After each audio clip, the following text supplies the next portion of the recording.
আমি আপনাদের আমাদের এই আসমানের দুনিয়া যে আছে, আল্লাহ যে বলছেন যে এই আসমানের দুনিয়াকে আমি সে তারার দ্বারা সাজাইছি।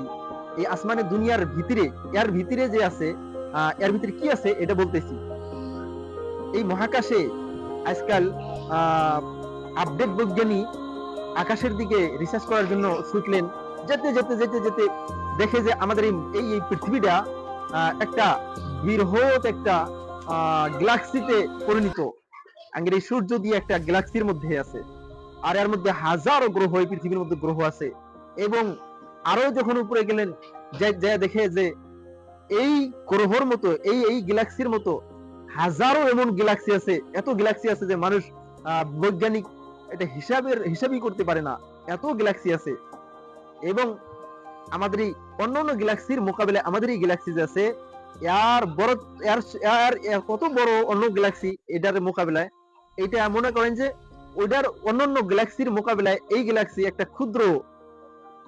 তো আমাদের এই ক্ষুদ্র গ্যালাক্সির এক পাশে থেকে আরেক পাশে যাইতে কত সময় লাগবে?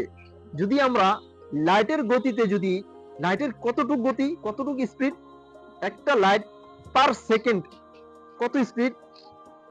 3 লক্ষ কিলোমিটার যায়।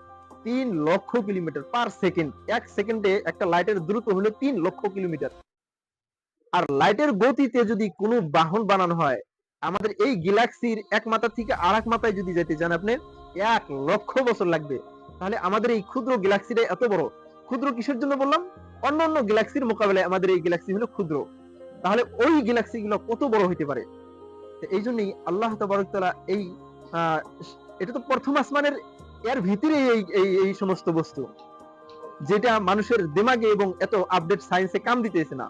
তাহলে দ্বিতীয় আসমানে এবং তৃতীয়, চতুর্থ, পঞ্চম, ষষ্ঠম আর সপ্তম আসমান, এদিকে তাহলে কি আছে চিন্তা করেন ভাই। मजा आया।